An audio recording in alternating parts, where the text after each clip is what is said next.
Welcome to the Deep Dive. Today, we're really digging into something significant. We're looking at the liberalization, you could say, of the Catholic Church in Germany, specifically since the Second Vatican Council wrapped up back in 1965. Yeah, it's a complex story. For this deep dive, we're drawing on research that looks at the whole picture, the historical shifts, the theological arguments, how the church structure itself changed in Germany. And importantly, we're also including a critical viewpoint, one grounded in a more traditional Orthodox Catholic understanding. Right, and for you listening, maybe you come from a more traditionally minded background, or you identify as an Orthodox Catholic. Our goal here is to really understand the key moments, the big changes, and maybe the underlying currents, both theological and cultural, that have pushed things in this direction in Germany. And crucially, as you said, also highlight that critical perspective on these trends. Okay, so let's jump in. Vatican II ends in 65. There's this real buzz, this enthusiasm for reform in Germany, right? Oh, absolutely. You had German figures, bishops, theologians playing quite prominent roles at the council itself. Think Cardinal Frings or even a young Joseph Ratzinger. They were advocating for, well, updating the church, engaging more with the modern world. And in Germany, initially, they seemed pretty quick off the mark, implementing some things, liturgical changes, bringing in the vernacular language for Mass, getting lay people more involved. But that initial wave, that aggiornamento, it hits a snag pretty quickly, doesn't it? 1968, Humanae Vitae. That's the one. Pope Paul VI's encyclical reaffirming the Church's traditional teaching against artificial contraception. And this really becomes a flashpoint in Germany. So the German Bishops' Conference comes out with their response, the Königstein Declaration. Now, this is tricky. They don't flat out reject the Pope's teaching. No, they don't. But the language they use, it's ambiguous. It essentially frames the decision on contraception as something for the individual's conscience after, quote, serious examination.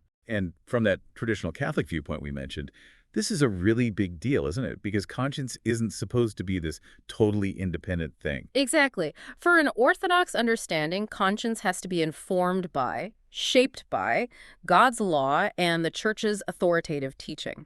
The argument is that the Königstein Declaration sort of sidestepped that.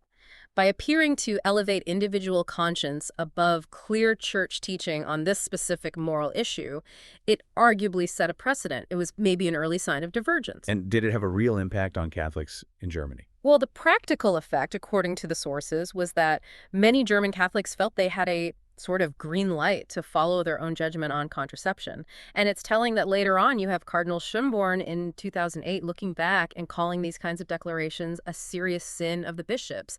That's strong language. It really is. And you have to remember the context, right? Late 60s, West Germany student movements and sexual revelation. Absolutely. The whole cultural zeitgeist was pushing against traditional norms. And you had progressive theologians arguing quite forcefully that the church had to adapt, had to modernize its stance on sexuality to stay relevant. So Humanae Vitae landed in a climate that was already skeptical, even hostile, sometimes even within parts of the clergy. It raises that question. How much was theology being driven by a desire to fit in with the times? Okay, so that's 68. Moving into the early 70s, we get the Würzburg Synod, 1971-75. What was that about? This was a major national event specifically designed to figure out how to implement Vatican II reforms across Germany. A really unique aspect was that lay people were given voting rights alongside the bishops. That was pretty novel. Lay people voting. That's a significant step in shared responsibility, or co-determination, as some might call it. Yeah. What kind of things did they tackle? A whole range. 18 resolutions came out of it, covering things like the role of the laity, setting up parish councils, improving catechesis, how the church uses media, standard implementation stuff mostly.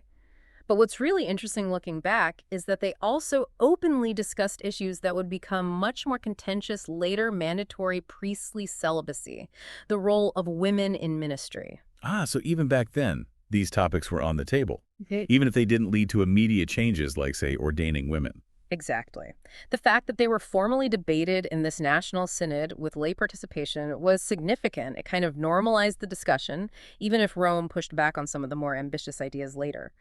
The synod called for permanent synodal councils in parishes and dioceses, boosting that lay involvement, though its overall impact seemed a bit muted for a while, until perhaps recently. Some sources call it a kind of dress rehearsal for the later Synodal Path. A dress rehearsal. Interesting. So it laid some groundwork, established a model for national discussion and lay input. I think that's a fair assessment. It showed a willingness within the German church to tackle difficult questions collectively, even if the outcomes were initially limited. Now, alongside these institutional things, the research points to some major theological challenges emerging from Germany around this time. Figures who really question core doctrines. Hans Küng is probably the most famous early example. Yes, Hans Küng, Ne? based in Tübingen. In 1971, he publishes Infallible, an inquiry directly challenging the dogma of papal infallibility defined at Vatican I. And Rome's reaction was pretty swift and decisive there. It was. By 1979, the Vatican revoked his missio canonica, his license to teach as a Catholic theologian. From the Orthodox perspective, remember, dogma isn't just an opinion. It's considered divinely revealed truth defined by the Church. Rejecting papal infallibility was seen as a fundamental attack on the Church's teaching authority, the magisterium.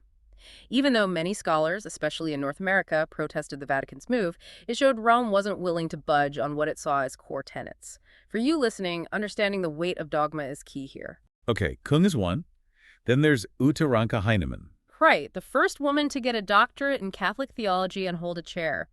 In 1987, she publicly stated she didn't believe Mary was literally a virgin, calling the virgin birth a theological belief, not a biological fact. And again, the reaction. Similar outcome. The local bishop withdrew her ecclesiastical teaching license in 87, and she lost her theology position. Again, from an Orthodox viewpoint, the virgin birth isn't symbolic poetry. It's held as a revealed truth about Jesus and Mary. Reinterpreting it as just theological was seen as denying that truth. And a third figure mentioned is Eugen German. His approach was different, using depth psychology. Yes, German applied psychological interpretation to Scripture. He criticized what he saw as literal and biologistic readings of key events, the miracles, the virgin birth, Christ's ascension, even the resurrection itself. That sounds like it would definitely raise red flags. It certainly did. Cardinal Ratzinger expressed deep worry as early as 1986. German was suspended from priestly duties in 1991. His license to priest was revoked in 92, and he eventually left the priesthood and the church altogether. These cases, Küng, Ranke Heinemann, German, they show how far some German theologians were willing to go in reinterpreting, or as critics would say, undermining fundamental mysteries of the faith. And the structure of German universities played a role here. The fact that theology faculties are often part of state universities. That's a key point in the analysis. State funding and the principle of academic freedom arguably gave these theologians a platform and protection to publish ideas that might have faced quicker censure elsewhere. It created a fertile ground for heterodox, or at least highly critical, theological exploration. So this sets the stage for the 80s and 90s under Pope John Paul II, who was known for taking a pretty firm line against doctrinal dissent. Tensions seem to ramp up. They definitely do. In 1989, you get the Königstein Declaration. This wasn't just one theologian. It was a public protest signed by numerous prominent German-speaking theologians.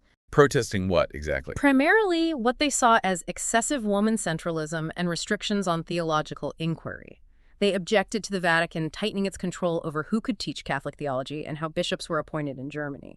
While they weren't directly denying dogmas in the declaration itself, it was a significant, organized pushback from within the German theological establishment against Rome's authority. Did Rome discipline them? No formal censures came down on the signatories, but the Vatican essentially ignored their demands.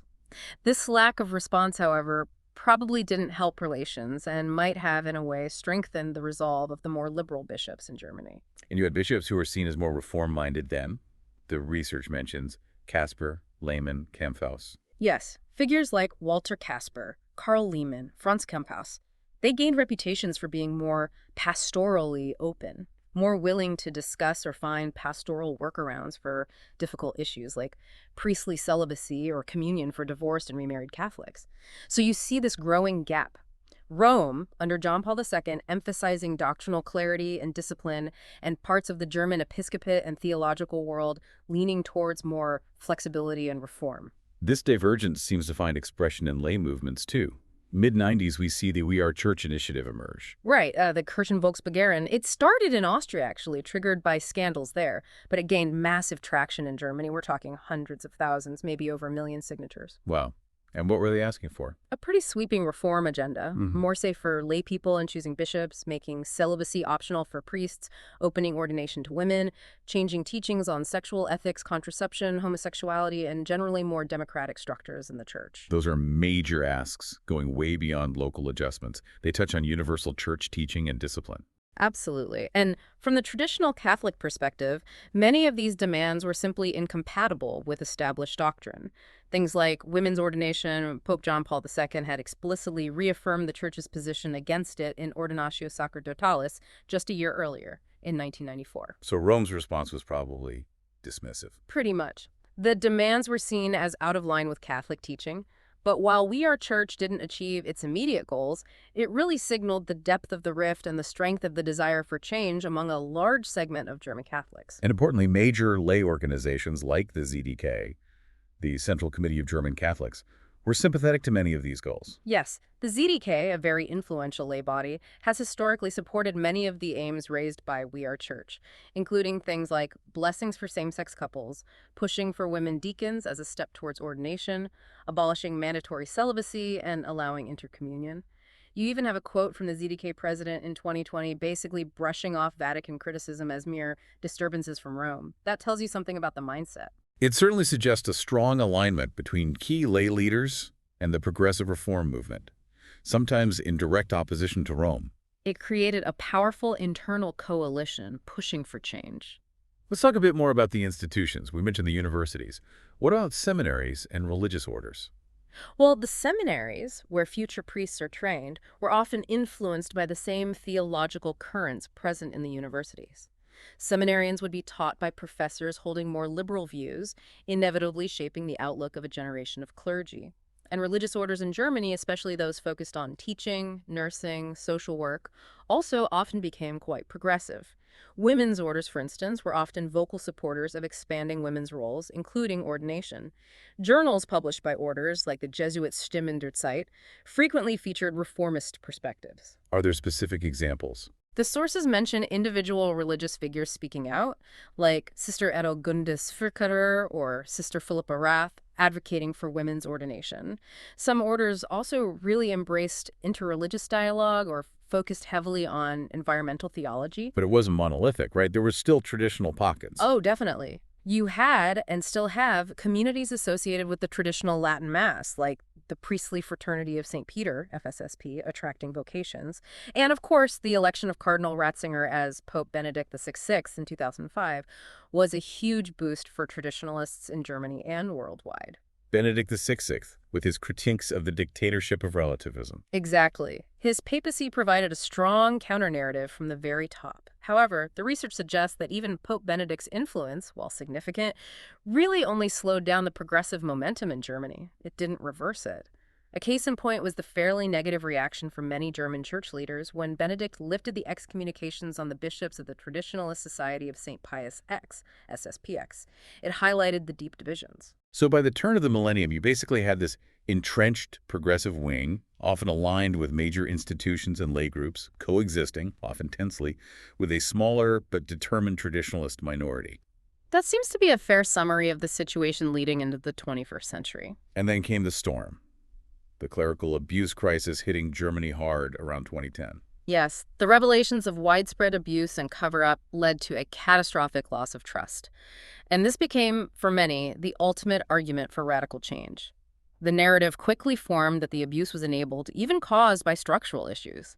Clericalism, a culture of secrecy, mandatory celibacy, and significantly, the Church's traditional sexual morality, which was labeled as outdated and repressive. So the crisis itself became fuel for the reform agenda. Absolutely. It gave the calls for change a new urgency and, for many, a new moral justification. You saw initiatives like the Bishops' Conference's Dialogue for the Future under Archbishop Zolich discussing all these hot-button issues again. And on the global stage, you had Cardinal Kasper playing a leading role at the Synods on the Family in 2014-15, pushing for that merciful path for divorced and remarried Catholics to receive communion, which heavily influenced Pope Francis's document Amoris Laetitia. And we saw another flashpoint in 2018 with the intercommunion debate, German bishops trying to allow Protestant spouses of Catholics to receive the Eucharist under certain conditions. Right. And the Vatican had to step in and temporarily halt that plan. It just reinforced this pattern. German bishops pushing for pastoral changes that often touched on doctrine or universal discipline, leading to friction with Rome. Which brings us squarely to the German Synodal Path, running from 2019 to 2023. This seems like the culmination of many of these trends. It really does. It was launched by the German Bishops' Conference, DBK, and that influential lay group, the ZDK, as a direct response to the MHG study on clerical abuse, which identified systemic problems in the Church. It focused on four main areas: power and accountability, sexual morality, priestly life, including celibacy, and the role of women in the Church. And the structure was key bishops and lay delegates participating with essentially equal voting rights in these large synodal assemblies. Yes, and they claimed the resolutions passed could have a binding effect, although officially it was termed a sui generis process, sort of its own unique thing. The intention, though, was clearly to enact real change. And the resolutions that came out of it in March 2023, they are pretty far-reaching. Extremely. Endorsing women deacons and formally asking Rome to reconsider women's priestly ordination passed with large majorities, questioning mandatory celibacy, approving blessings for same-sex couples and other non-marital relationships, with a directive to develop liturgical rites for them by 2026. Wow, liturgical rites by 2026. That's quite specific. Very. Plus, a call for a fundamental reevaluation of Catholic sexual morality regarding LGBTQ plus issues, masturbation, couples living together before marriage, and proposals for greater lay involvement in preaching and even potentially leading baptisms and weddings in some circumstances. And crucially, the proposal for a permanent national synodal council composed of bishops and laity to govern the Church in Germany moving forward. From that Orthodox perspective we've been tracking, these resolutions must look like, well, like a direct challenge to fundamental Catholic teaching and structure. That's precisely how they are viewed. Women's ordination, same-sex blessings, the proposed changes to sexual ethics, these are seen as contradicting scripture and unbroken tradition, and the synodal council idea is perceived as undermining the God-given authority of bishops and risking a break with the universal church structure, essentially creating a separate German church governance. So what has Rome's reaction been to all this? Pope Francis seemed concerned even before the Synodal Path started. He did. In a letter to German Catholics in June 2019, he warned against focusing only on structural changes or adapting to the times, cautioning against trying to solve problems using only our own strength, methods, and intelligence. He urged a focus on evangelization. But as the path progressed, the Vatican interventions became more pointed. Much more direct. Repeated reminders that a local church synod can't change universal doctrine or discipline. A formal legal assessment from the Vatican in 2020 questioning the binding nature of the assembly.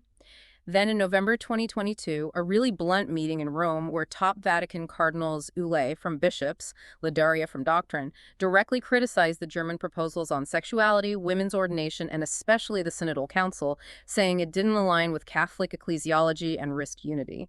Cardinal Ulay talked about a potential reorganization of the church that wasn't Catholic. And then the explicit stop sign on the Synodal Council. Yes, January 2023. A letter from Cardinals Parolin, Ladaria, and Ulay explicitly stating with Pope Francis's approval that the German Church was forbidden to establish any synodal council, nationally or diocesan-wide, that would supersede the authority of the bishops. That seems pretty unambiguous. How did the leaders in Germany react to that? Well, this is where it gets really tense. Bishop Betzing, the head of the Bishops' Conference, publicly responded that they would still proceed with plans to set up a preparatory synodal committee to pave the way for the council. The ZDK president strongly backed him. So it showed a clear determination to push forward with their plans, essentially defying a direct instruction from the Vatican. That sounds like a path towards, well, potential schism, doesn't it? Or at least a serious breakdown in communion. That's the fear expressed by critics, and certainly by Rome. Pope Francis, while expressing concern, famously quipping that Germany already has a great Protestant church, why need another, has also tried to channel these energies into the global synod on synodality. It's a complex balancing act. He even appointed Bishop Wilmer, who is generally supportive of the synodal path, to a key Vatican position, perhaps trying to keep dialogue open. But this isn't just a Germany versus Rome issue, is it? There are deep divisions within the German church itself. Absolutely. A vocal minority of bishops, led by figures like Bishop Rudolf Voderholzer of Regensburg, consistently opposed the Synodal Path's direction. Voderholzer even set up a website presenting Orthodox counterarguments. These conservative bishops, along with lay groups like Neuer Anfang, New Beginning, have made it clear they don't consider the Synodal Path's outcomes binding. They represent a significant internal opposition. And is there any sign of growth in this more traditional wing? The research does suggest increased interest, especially among some younger Catholics, in more traditional forms of worship in communities like the FSSP. Anecdotally, some dioceses with more conservative bishops have seen slightly better seminary numbers, though overall vocations are still very low. But this is happening against a backdrop of massive ongoing secularization across Germany. So you have this internal Catholic tension playing out while the church as a whole is shrinking rapidly. So where does that leave things now? Rome says no synodal council, but some German bishops say they're proceeding with blessings for same-sex couples by 2026 anyway. It sounds like a state of limbo. It's a very uncertain and tense situation. Some German dioceses are likely to push ahead with implementing synodal path resolutions where they feel they can, like the blessings, creating facts on the ground. Rome continues to express concern, but hasn't taken drastic disciplinary action like formal schism declarations. The global synod might influence things, but it's unclear how. We mentioned that helpful summary table in the research, outlining the core tensions, authority, dogma, morals, women's roles, priesthood, ecumenism. It really lays bare how deep these disagreements go. Yes, it shows we're not just talking about minor tweaks. The German developments touch on fundamental questions about who has authority, what teachings can change, the nature of priesthood, marriage, sexuality, the core identity of the church. And the research tried to explain why Germany went down this path, a mix of factors. It points to a confluence. The specific German theological tradition emphasizing historical critical methods and academic freedom, the post-war political context valuing democracy and dialogue, the 60s cultural shifts, the unique church tax system providing financial independence, historical experiences under totalitarian regimes, perhaps fostering a greater emphasis on individual conscience, the personalities of key leaders, and maybe a sense of pastoral pragmatism trying to keep people connected to a church whose teachings felt increasingly alien to them. It's clearly not one single cause. So looking forward, what's the trajectory? Does this progressive trend just keep going in Germany? Well, there's certainly institutional momentum. Most bishops endorse the synodal path. Plans for local implementation are underway. The theological narrative in academia is largely supportive. And demographically, the active vocal opposition is smaller. Rome, so far, has been cautious. That all points towards persistence. But could it be reversed or decline? There are counter-arguments. Generational change could favor more conservative views among younger, actively practicing Catholics, as we noted. The global church, especially from Africa and Asia, might exert a stronger corrective influence. A future papacy might take a firmer line. And maybe the key question, will these reforms actually work to stop the decline? If not, the appeal might fade. Plus, immigrant Catholic communities often bring more traditional piety. So near term, we expect the German church to keep pushing where it can, keep advocating in Rome, while navigating the global synod process. That seems likely. Lots of tension, lots of debate. And long term. Highly uncertain. Could we see a kind of informal separation where German practice diverges significantly while remaining formally in communion? Could there be a formal rupture? Or could some of these German experiments eventually influence the wider church, for better or worse? It feels like a pivotal moment, with the outcome really depending on how these deep theological and structural tensions resolve, both in Germany and in relation to Rome and the global church. This has certainly been a deep dive, navigating some really turbulent waters. For you listening, especially if you approach this from a more traditional or orthodox standpoint, we hope this has shed light on the complex history and the forces driving change in the German Catholic Church. And highlighted why these developments are so significant.